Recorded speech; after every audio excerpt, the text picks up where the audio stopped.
Hello everyone. Today we are going to talk about step functions. We're going to start with definition. So definition. What is step function? I'm going to use notation u c of t for step function. And it's piecewise defined function. And it's defined as 0 when t is less than number c. And c is just a real number. And it's defined as 1 when t is greater or equal than number c. And number c, it's a real number, greater or equal than 0. So piecewise defined function. So what when you write it down? U is just notation for step functions. I'm going to use it strictly for step functions. C here is the point where step function is changing value from 0 to 1. And t is going to be a variable. So how step function is going to look? Well, I'm going to give a couple of examples. So start with example 1. Step function u3 of t. So what do we have here is a point where the step function is changing from 0 to 1 is 0.3. So I'm going to draw coordinate axis and something like this.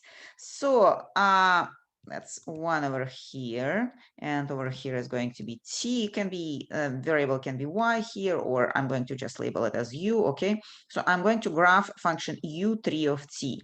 So on t-axis I'm going to find 3. 3 is going to happen over here, and before 3 step function is equal to 0. After 3, step function is going to jump to 1. At 3, step function is going to have a hole at like 3, and it's going to jump to 1 and have a dark circle at 1. Let's see. Okay, so that's a like typical step function. We are going to consider only positive values for step function. It can be negative, but negative values are going to be always 0 because c is greater or equal than 0, right? Example number 2. Example number 2. For example number 2, I'm going to multiply step function by 5. How 5 u3 of t is going to look? Well, it's just going to be the very same step function, but instead of 1, it's going to jump to 5. So 1, 2, 3, 4, 5. 5 is going to be here. So it's u, over here is t, and 1, 2, 3, 3 over here. So before 3, it's going to be still equal to 0. And whole over here. And instead of jumping to 1, it's going to jump to 5. And that's going to look like this. Okay? That's a typical step function. Why do we need step functions? Step functions are a very convenient way to describe something which is not continuous and have jump discontinuities. What are jump discontinuities? Discontinuities which don't go to infinity or don't oscillate infinitely at the point. They just kind of jump from one number to another number. So this is called jump discontinuity, right? How do we combine step functions? So let me write it down. How to combine step function. How to combine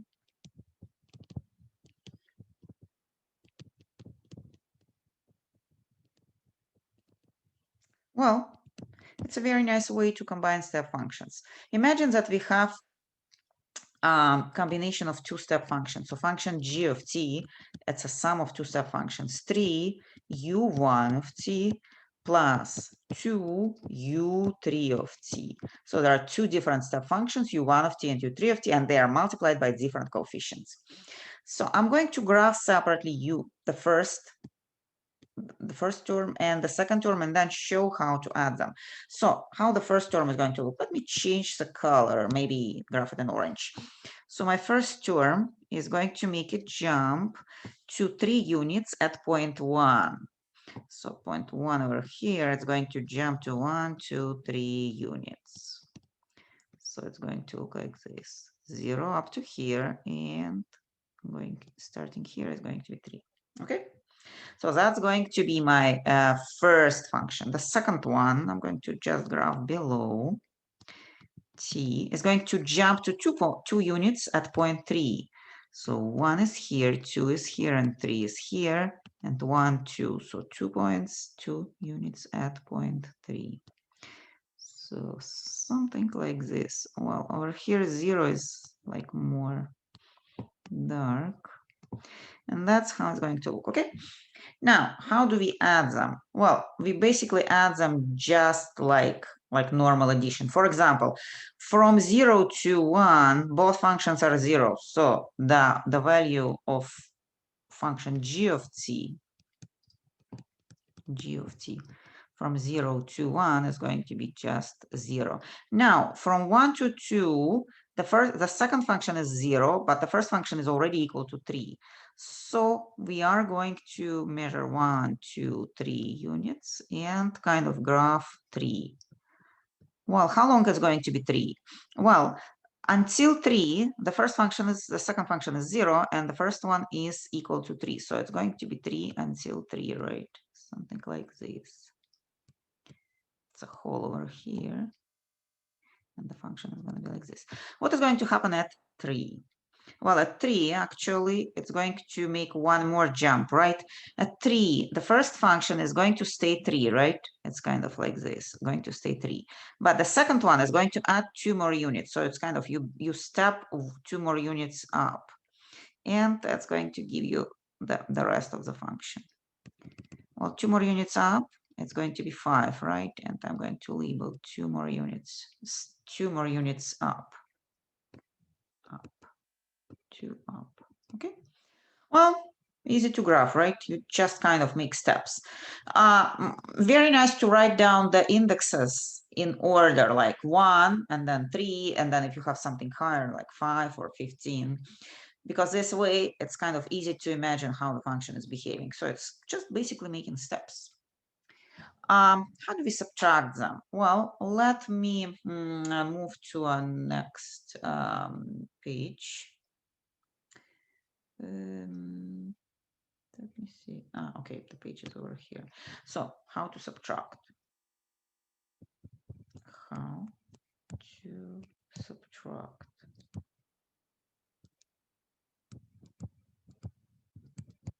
Well, let's consider the very same functions, but subtract them instead of adding. So it's 3u1 of t minus 2u3 of t. Well, I don't want to copy again the functions which I already kind of put on the previous page. You can always kind of go back in your notes and see how they look. I'm going to label 1, 2, 3, 1, 2, 3. There are essential points here, right? So my first function is going to like be jump from 0 to 3 at point 1. Right? Okay, let me do it. 0 to 3 at point 1. So 1, 2, 3, 3 over here at point 1, right? Well, my second function is equal to 0 from 0 to 1, right? So it's going to subtract basically nothing over here. And until 3, it's basically equal to 0. So it's going to subtract nothing from the first function up to 3. What is going to happen at 3? At 3, the second function is going to start working. It's going to subtract 2 units. So instead of having 3 after point 3, well, a little bit like too many trees, maybe this 3 and matching this 3, right? It's going to go down 2 units. So I'm going to go down 2 units. And it's going to move the rest of the function down 2 units. So it's going to be 0 until 1, then jumps to 3, 3 until 3, and goes back to 2, kind of jumps back to 2, 2, down.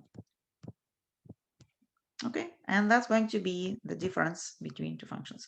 Well, I don't know, it doesn't look very complicated to do a simple graphing with them, right? You can just like imagine any function and just try to graph it, any two numbers.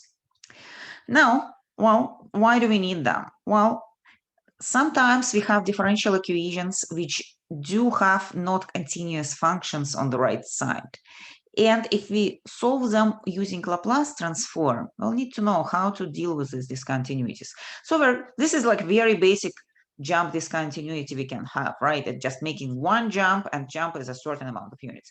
So how this jump function is going to behave if we take a Laplace transform of it? So what is Laplace transform of UC of t? Well, because function is very simple, we just can use definition. We will use the definition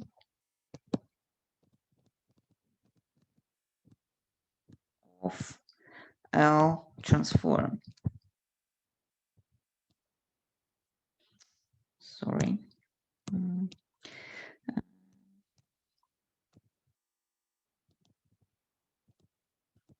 So what is definition? Well, Laplace transform of any function, doesn't matter whether it's step function or just some other function, is going to be like what? Integral from 0 to infinity, right?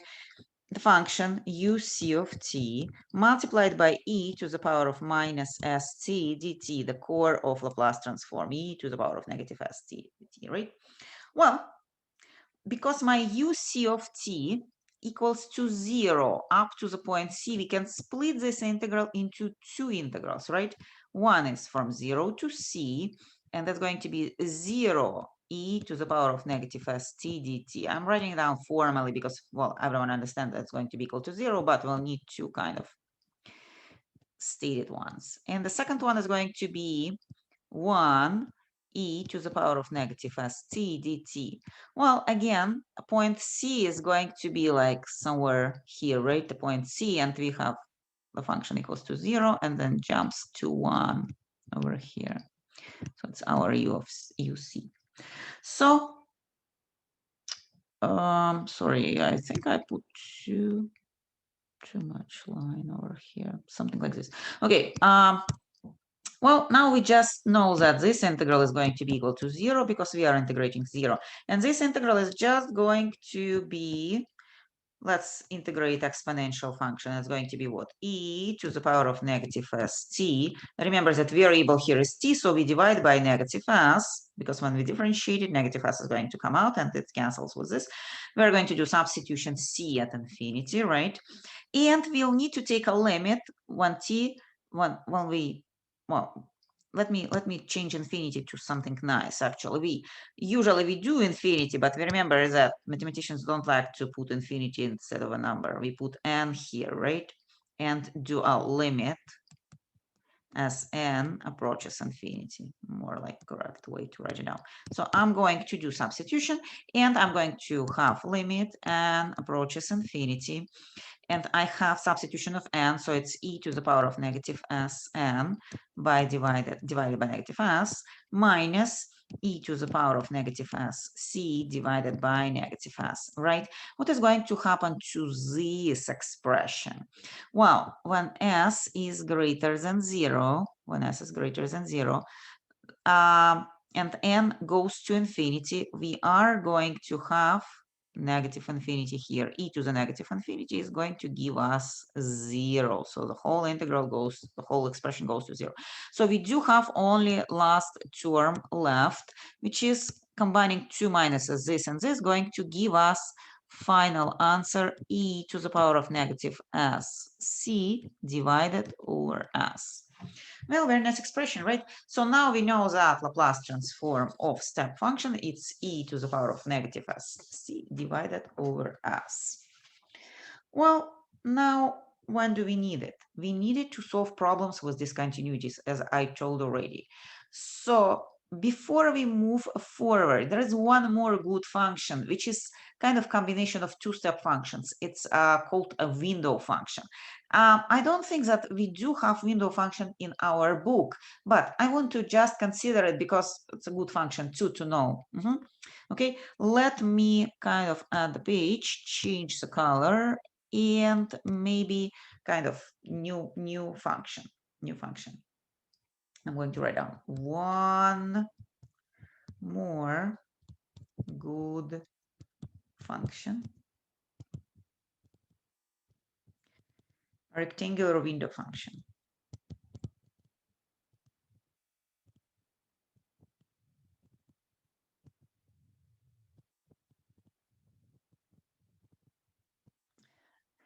Oh, it's going to look, rectangular window function is going to look like this. Greek letter pi, here a, here b, two indexes instead of one, and here variable t. Well, instead of kind of defining step function, I'm going to use two step functions to define this one. So that's u of a minus u of b, which is going to look like this, equals to 0 when t is less than a, right? Equals to 1 when a is when t is between a and b, and equals to 0 when t is greater than b. I'm going to graph this step function, and you will understand why do they choose this notation of Greek letter pi, capital Pi, for it. Well, just what is this function going to do? The first step function is going to go up to a and then jump to 1 and function and stay at 1 until function b comes, and because it's multiplied by 1, it's going to jump back to b. So at a it's going to jump up, b is going to jump down, and kind of go like this. So basically I want to change my color and kind of make it more visible. The function goes like this, then jumps here and goes like this. So it actually looks like this pi letter. All right, we write out looks like this pi letter. Here, guys, we are going to actually use this as actual definition instead of this. Why? Because step functions are actually like this. For example, the actual step function is going to have dark circle here, right? And dark circle over here.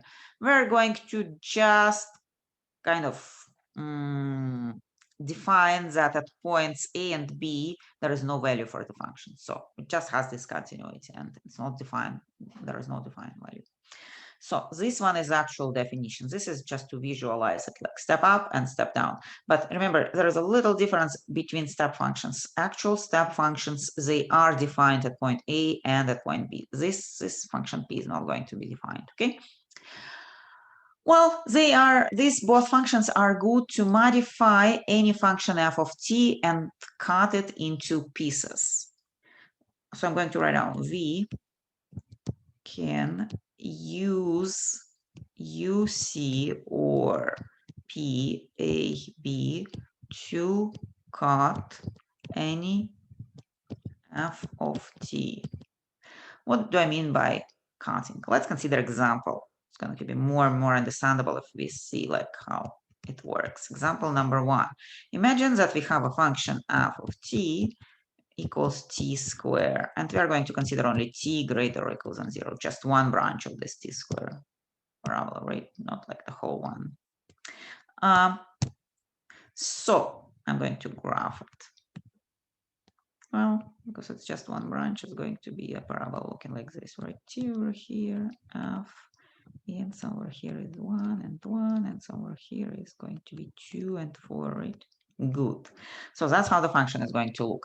Now, let's modify the function and turn it into function g of t, which is going to be u1 of t multiplied by f of t. How this product is going to look? What actually multiplication by step function is going to make to our f of t? Well, remember that this function is equal to 0 up to 1 and then jumps to 1 after that point. So how the graph is going to look? Well, up to 1, from 0 to 1, f of t, which is like t squared, is going to be multiplied by 0. So it's going to be 0. After, sorry, I could not make an empty circle, but it's supposed to be empty circle. I'm going to probably erase this and make it 2 one more time, the axis. And so up to 1, the product is 0, right?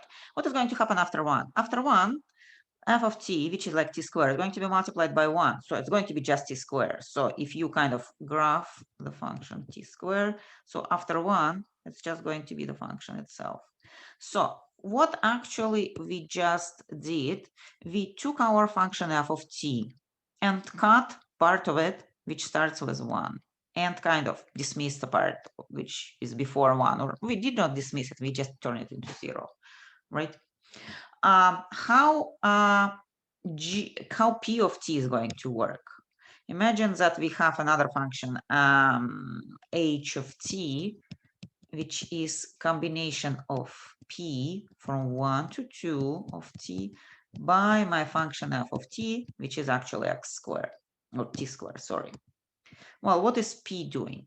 Well, if you go back to p function, it equals to 0 everywhere outside of the interval a and b, and on interval a and b, it equals to 1. So basically, this function p is going to take my function and cut from it only a piece from 0 to 2, right? Because it goes from 0 to 2. So it's going to look like this. Imagine that you have the whole parabola. Here is 1, and here is 2. So this function is going to be equal to 1 only from 1 to 2.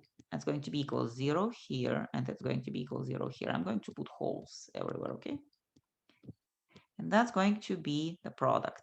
So basically, we just cut a little piece of f of t. So both functions, step function and window function, are good to cut pieces of, like, sorry, it's supposed to be h of t, from normal functions.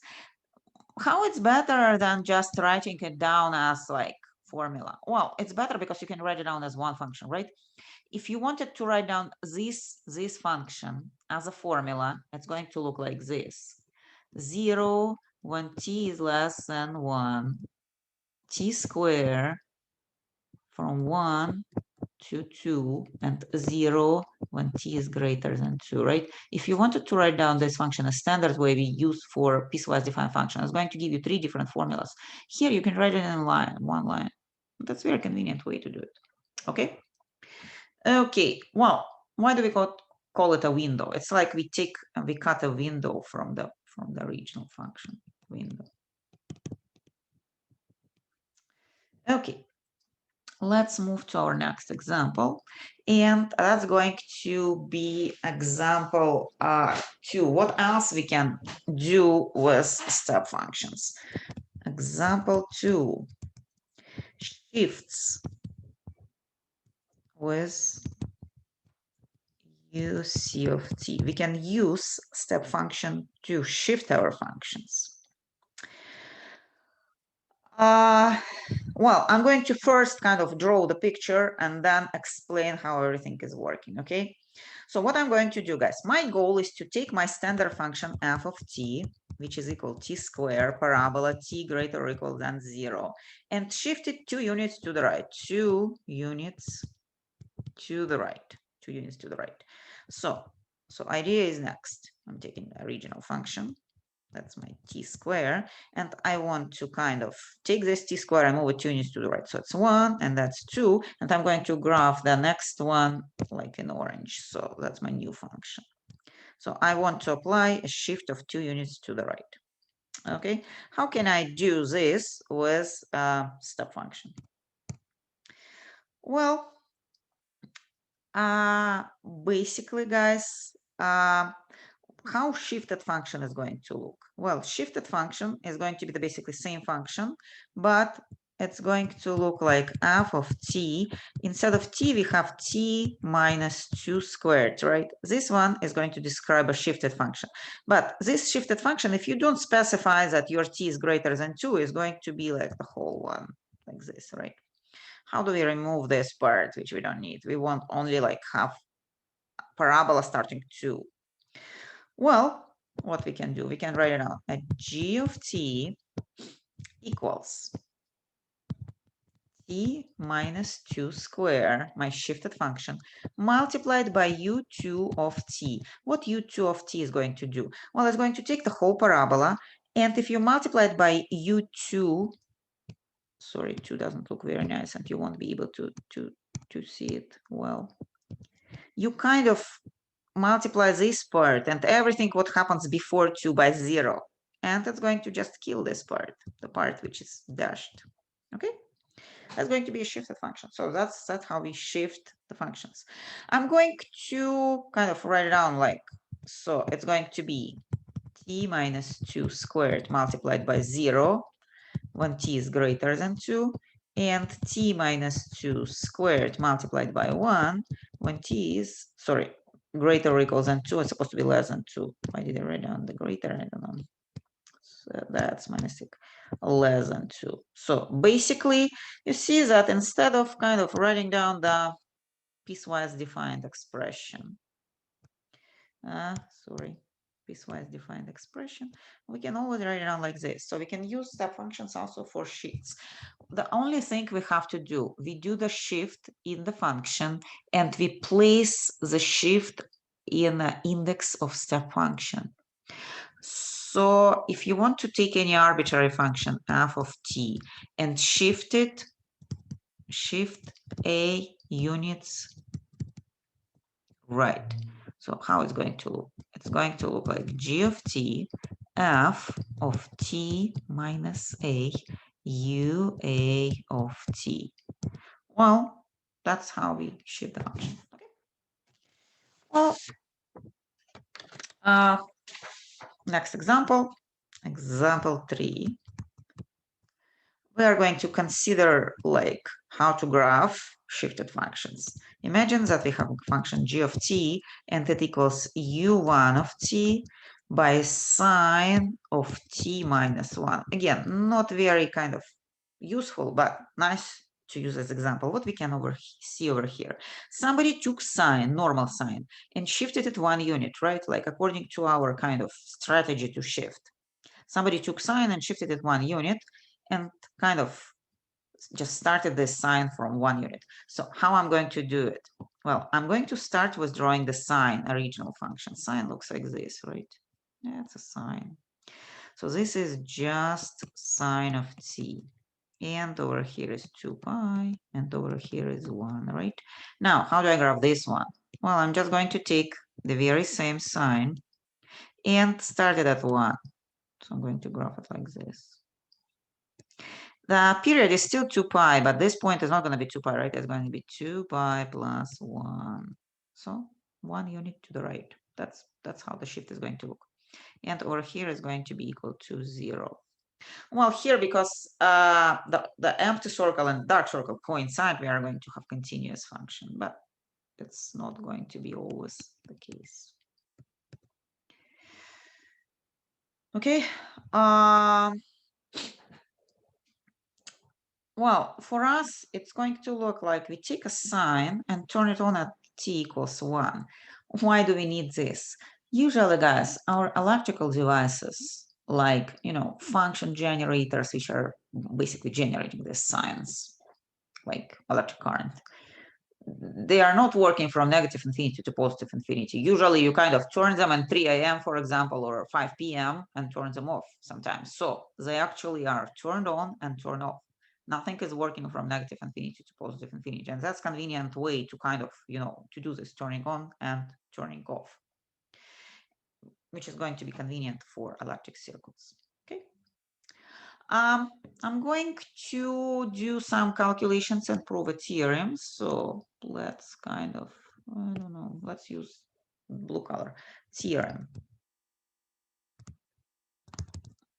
If f as the image of or Laplace transform of little f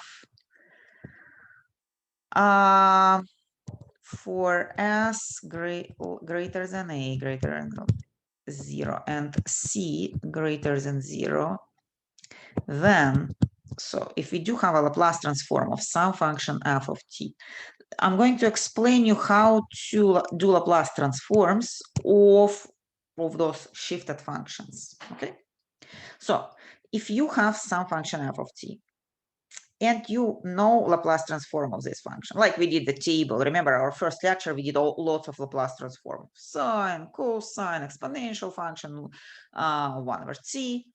Then, interestingly, that Laplace transform of uc of t f t minus c, what we have over here is a shifted function. t, right, is going to be equal e to the power of negative cs Laplace transform of function itself. What does it mean, guys? If you know Laplace transform of original function, you can find Laplace transform of shifted function without actual integration. If you do know what is Laplace transform, like you know, for example, how to transform sine, you don't need to transform sine multiplied by u1. You can just kind of use extra coefficient and use a known value for a sine, you see? So I'm going to continue over here. So more standard e to the power of negative cs. Sorry, started with s. Negative cs f of s. So if you do know this, you can multiply it by this and get almost for free Laplace transform of this shifted function. It's going to be very useful, actually.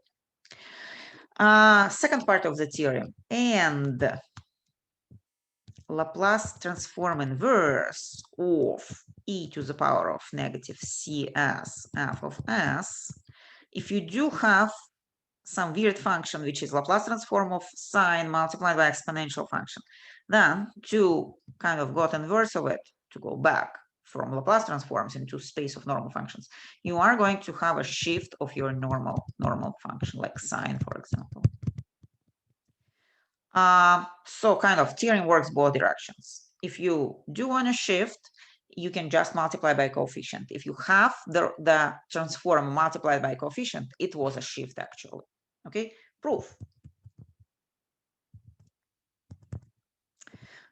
Proof is not very complicated, you can follow. So I'm going to apply the Laplace transform to a shifted function and prove it once, and then we are just going to use it for future.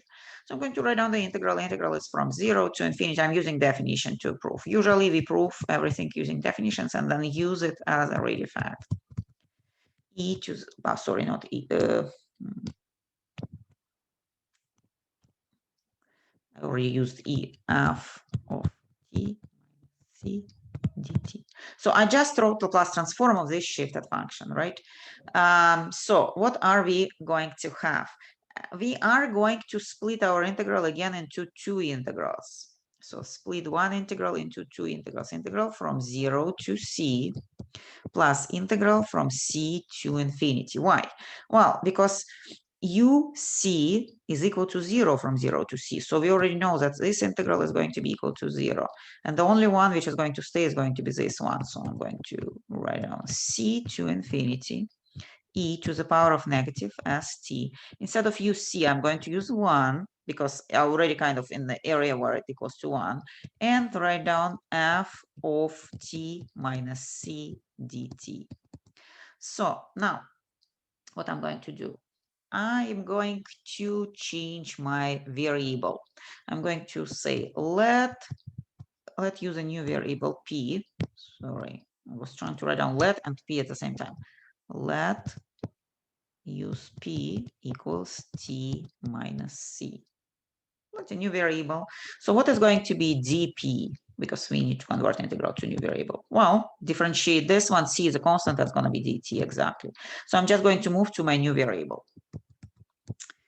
Well, e to the power of, instead of t, I'm going to have from this equation, it's going to be p plus c, right? If I move this c over here, I'm going to have t equals p plus c. So e to the power of minus s p plus c. Well, I'm not going to write down 1 again because 1 is already like multiplied, right? You understand that 1 is not going to change anything. Function, because t minus c is my new variable, is going to be function of p, and dt is equal dp. Well, I'm going to modify it a little bit more before I make my final conclusion. I don't want to write down over here. I think it's going to be too messy. So, and I did not change my limits, by the way. What are going to be the limits? Well, guys, when my t equals c, if I plug it in over here, c minus c is 0, right? So my lower limit is becoming 0. My upper limit, when my t equals infinity, infinity minus c is still infinity. So my upper limit is infinity.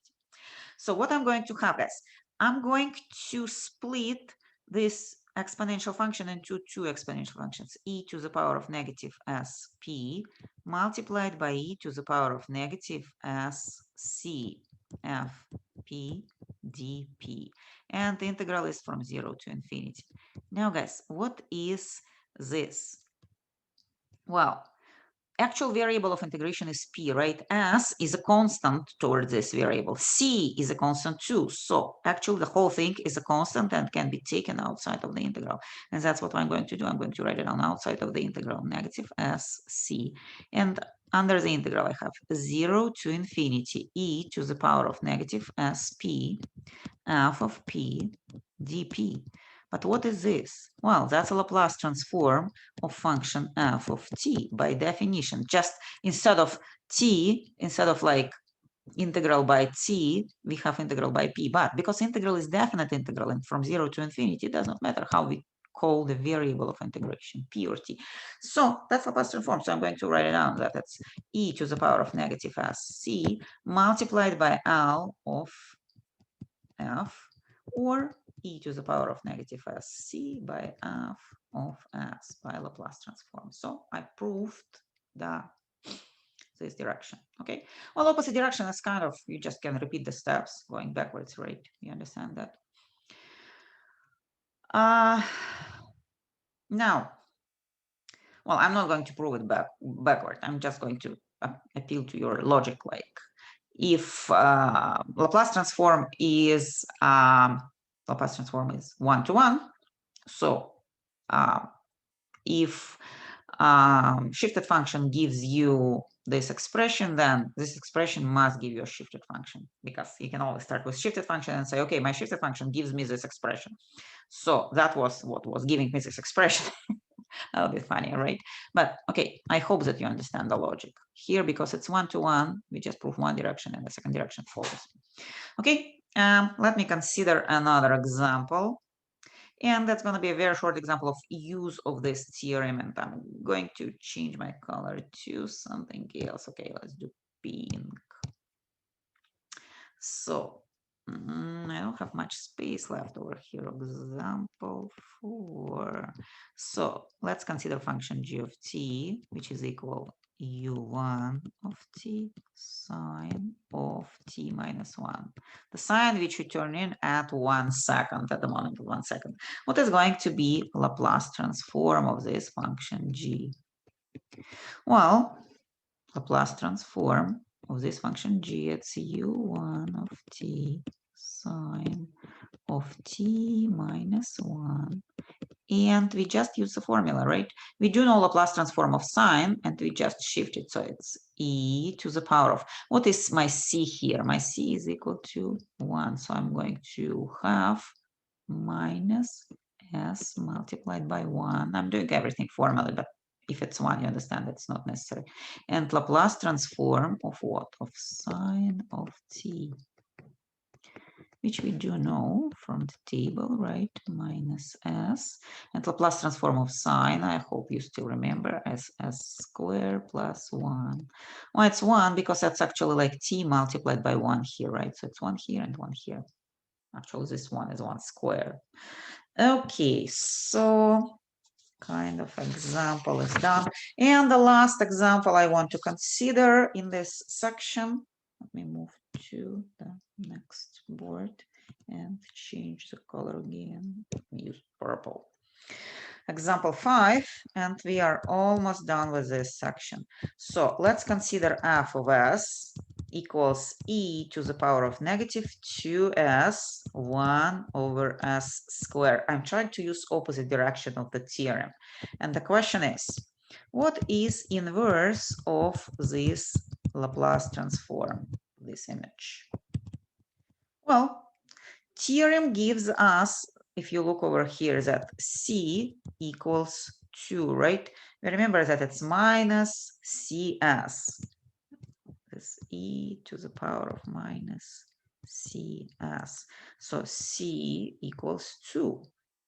Well, now we can just write down that Laplace inverse of e to the power of negative 2s multiplied by 1 over s squared equals u2 of t and Laplace inverse of whatever function was without like exponential 1 over s square. But we remember that the argument is supposed to be shifted. I'm going to write down over here shifted so we don't forget about this when we kind of find Laplace transform, right?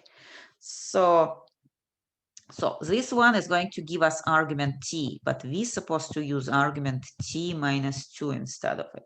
So I'm going to write down u2 of t, and 1 over s square, it's what? It's just t, right? So this one is just t. So instead of t, I'm going to use t minus 2. I'm using shifted argument. So this is just t Laplace inverse of 1 over s squared. But instead of, like, I'm going to shift it to 2 units to the right, and that's going to give me this. So I just found Laplace inverse. Usually, guys, that's going to be very useful, especially when we deal with discontinuous functions. And when are we going to deal with discontinuous functions? In next section 4, which is going to be our next lecture. I think I'm going to finish this lecture at this point. Okay, give me a second. My screen disappears. Okay, and that's all.